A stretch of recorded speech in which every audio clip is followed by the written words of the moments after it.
You might be a Skitarius, but you are no Alpha Primus. Query, what is the difference? Presentation! I like the Skitarii. I know, I'm so bold and brave for saying this, but unless you hate the color red or have metallophobia, I can't think of any good reason why you wouldn't like the Mechanicus. Outside of the Blueberry Boy Scouts and the Walking Mushrooms, they are one of the most recognizable factions by non-hobbyists. Featured in games and memes, the Mechanicus aren't just a series of some of the most memorable steampunk cyborg designs you've ever seen. I would very much argue that they are a keystone faction. It's hard to talk about Warhammer without them, honestly. The Adeptus Mechanicus have been around since the early days of the setting. They were just never really given official army rights until 2015, so they've always been plotting in the shadows, doing their own thing. They have a lot going for them, both for newcomers and veterans of the franchise. Being excellent thematic advocates is one thing, showing us just how twisted and warped the people of the far future can be. I mean, I don't think any society is doing okay when they're continuously augmenting themselves with robotic parts like their Tetsuo the Iron Man. In AdMech society, shoving more tubes and servos up your corneas is the best way to show that you've made it big time, like hanging up your PhD over the dinner table to make your bachelor's degree coworker feel pathetic. What a loser. I've heard that Mechanicus citizens can augment themselves with parts that make them indistinguishable from human citizens, but they never really do. They always seem to want to modify themselves to look like Rob's human Sona. I think this says more about what they view as beautiful or even successful, even if it's probably the writers at GW forgetting about this little gem. This is the peak AdMech body.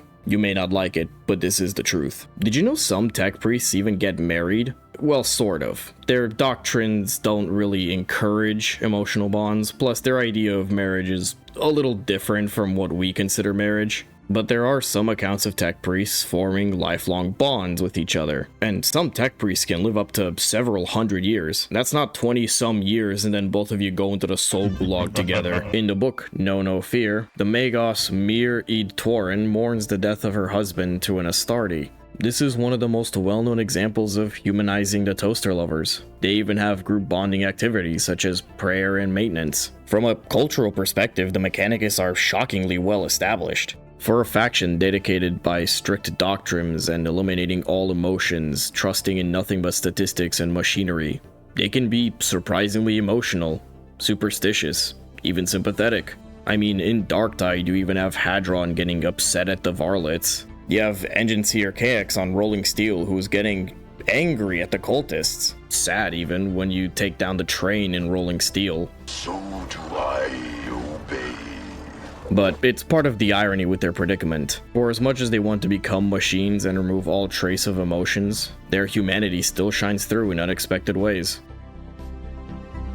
Make no mistake, the Mechanicus are still very evil. I might be showing you a side of the Mechanicus we don't normally talk about, but the fact that they're willing to go to such deplorable lengths to fuel their technocratic needs is also part of the appeal with them. They've done some truly vile stuff, and you don't need to look any further than how they treat their supposed ally/cooperator, the Imperium of Man. Because they aren't technically part of the Imperium, they have been known to get into a lot of political tussles with the Ecclesiarchy, and even the Inquisition. By just their very nature and their interests, it puts them up against the Imperium quite often, and it makes the setting more interesting as it plays more into that infighting the Imperium is known for. What makes it so interesting is that the Inquisition and Ecclesiarchy can't just roll them over like they would love to. The Mechanicus do have leverage in the fact that they operate almost every single piece of technology in the entire Imperium. So investigating them gets really tricky when they can just turn off the priestly catheter, and that's not even mentioning the sub-factions like the Dar Mechanicus, their ties with the Eldari and the Drukhari because of the Imperium's lost tech, and a lot of it having roots in elven science. Their well-known rivalry with the Necrons, and how they serve as narrative foils of each other. Whether you're a veteran of the franchise or a newcomer, there's a lot of love about these bug-eyed weirdos, and they make the setting far more interesting by just being themselves. So is it any wonder that they were one of the first classes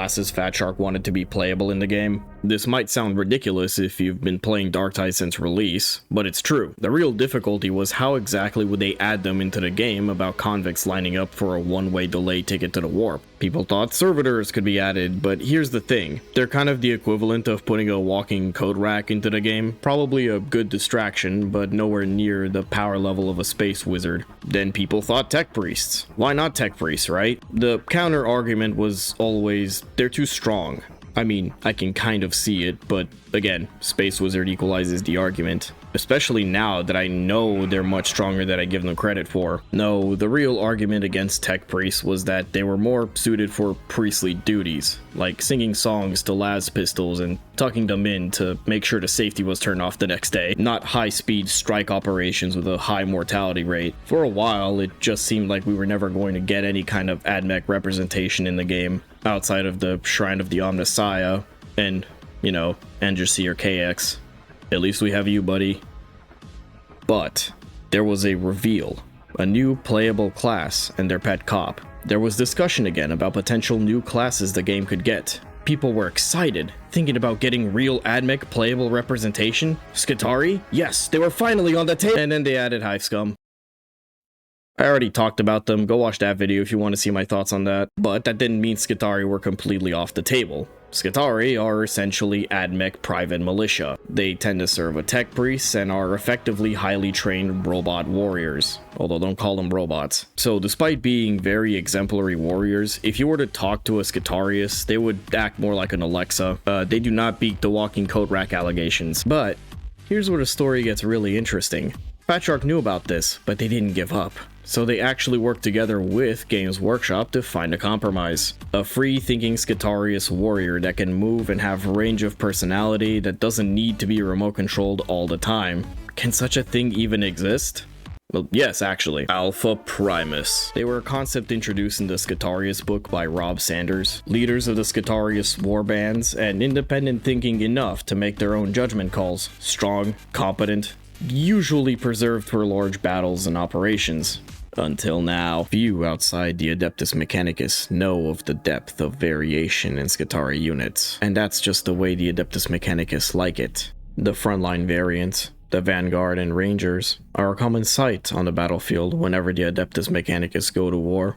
However, many more exist. Within the strategium of the Astra Militarum High Command, specialized units like Skitarii Alpha Primus seem more rumor than verified fact. This is primarily due to their unique battlefield role, elite squads capable of far more independent thought and action than their vanguard and ranged brethren, upgraded with advanced combat doctrines, reinforced armor plating with a wide array of weapon rights. These veteran warriors perform the Mechanicus bidding in the shadows, often engaged in activities the tech priests would rather no one knew about. This is fairly new lore. The Alpha Primus weren't really used for espionage or strike team operations, and that's just what makes it so awesome. I love that Games Workshop values Fat Shark enough to listen and apply lore contributions from them, especially to a part of the lore that was somewhat untouched for some time. After all the work we did in expeditions with the help of fringe Skitarii groups, we helped discover an Alpha Primaris shrine. And can I say, I owe Fat Shark a massive apology, and either they saw my video on the Hive Scum or enough of the community said something, because this cinematic is actually pretty good. Look at Rannick, he looks so much better, and the lighting, incredible. And look at this shot. Oof. Absolute cinema. As we get walked into the shrine, we're finally introduced to the character creator. It's far different from the other character creators we've had so far. We have so much more control over how our character looks like, their eye color, their chromed up body parts, their voice modifier. It's a bit more advanced than some of the other character creators, so I'm very happy with it. And did you know the Mechanicus tout more colors than just red? I didn't. I vaguely knew about the Branx Minors because of the lore event, but it was fun to learn about some of the other factions. Also, the tallest Skitarius warrior is the second tallest character in the entire game, the only exception being Ogren, who is still the tallest. How's the weather down there, losers? Some of the weapons aren't immediately obvious in how you should be using them, but some of them are really strong and some of them could use some love. I love the rifle. The Powder makes it a little hard to see past it, but I kind of got over it. The mace is really cool. The Mechanicus sword is really weird to use. I understand it's good for single target damage, but that is not why I want a melee weapon in this game. But I acknowledge it's good. I didn't think too highly of the phosphorus pistol at first. I wish it had more ammo, among other things. But, you know, I watched some footage of people playing with this thing and I was not familiar with your game phosphorus pistol. I'm sorry. The arc rifle is pretty fun. I only wish that it actually felt like it had more of a punch instead of me just like softly tasing the enemies. The transonic blades are so much fun. They might just be my new favorite melee weapon in the entire game. These things are so cool. I don't have time to go over every single skill, but it's really fun how you can customize your Skitarii. This is probably the most freeform any skill tree has ever really gotten in the game, letting you fully customize your abilities and nodes as you branch outwards into what you want to pick. It's very freeform, and it really feels like you can do whatever you want with your Skitarii warrior. Alright, all that being said, I'm about to pull back all that praise I gave you, Fat Shark, because what the hell? I know you're only like 100 people, but come on. It really shouldn't be the responsibility of content creators to test out the game and their bugs, and I'm only really giving Fat Shark a slap on the wrist because I know they're going to be fixing it pretty soon. Hey, it's me, the Context Fairy. Guess what happened while I was making this video? Yeah, that's right, they put out a patch. They fixed it. Granted, they didn't fix everything, but they fixed most of the problems people pointed out. Still though, I'll give them this. This is probably the most balanced any new release class has ever been. Release Arbitrator was absolutely disgusting and just steamrolled everything in the game, and Hive Scum was genuinely unfinished. So really, it tells us a lot that the Skitarii, as bugged as they are still very playable and very fun, so I think they really did a good job with this one. Mechanically speaking though, the Skitarii aren't really that different from every other class. They still do the usual things. They block, they swing, they jump, they shoot and slide, except for the servo skulls. They're really fun. It's kind of weird that some of them require a blitz charge, but whatever. I also kind of wish the reviving skull had a more obvious I'm reviving you right now, because there's been a number of times where I've been revived and I didn't realize the skull did that to me, so I just kind of unexpectedly got swarmed by more enemies, and yeah, it was basically a waste of a skull. But yeah, outside of the skull thing, they're just kind of part of the crew. They really do feel at home on Atoma, and they work just as well as I'd hoped. And I think it is really interesting that the Skitarii could only join the rejects after getting their Alpha Primus upgrades. See, what I find interesting is that they didn't need the upgrade to raise the skill up of the Skitarii. I mean, it helps, but if an alcoholic pickpocket and a religious sycophant can make it into the warband, the Skitarii easily clear. No, see, what I find interesting is the upgrades offering individuality. See, Skitarii are in this really weird place where GW will say, oh, well, they're remote controlled, but they also retain a little bit of free will, but don't think about it too much. I think the Alpha Primus upgrades offered to the player softly confirm that the Skitarii do struggle with their personalities. I don't think the case is that they don't have personalities. I think it's more that they're incredibly limited in how they show them. Because even after getting this individuality upgrade, we're still being monitored by a tech priest. This is why the Skitarii still say we, it's because that tech priest is still watching them. But occasionally they'll drop an I or me in there. Even monitored, they're able to express likes, dislikes, and make their own choices. To me, that communicates that they've accepted that they are an individual to an extent. And it's most likely because of their independence and their ability to make split-second decisions that they're now able to join the warband properly. It highlights the need for self-reliance and spontaneous decision-making in these missions, something that would never fly in a controlled war environment. This self-awareness and newfound will is somewhat represented by the player. The ability to disobey orders and make their own decisions in the moment.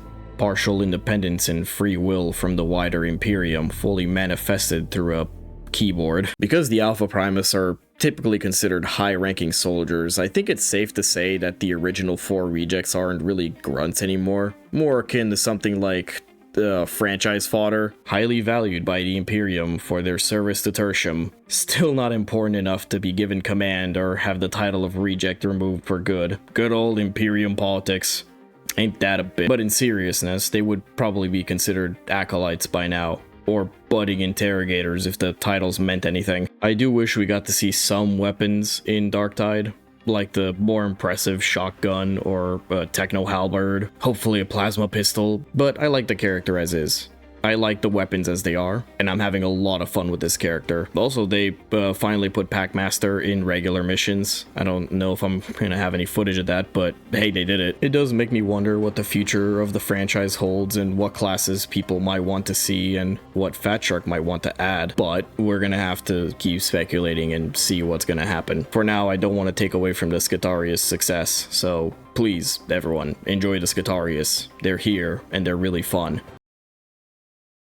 Fat Shark, it's the 18th time you brought full game crashes to show and tell. Can you please fix this already? No, but seriously, thank you. And thank you for watching. I'll see you in the next one.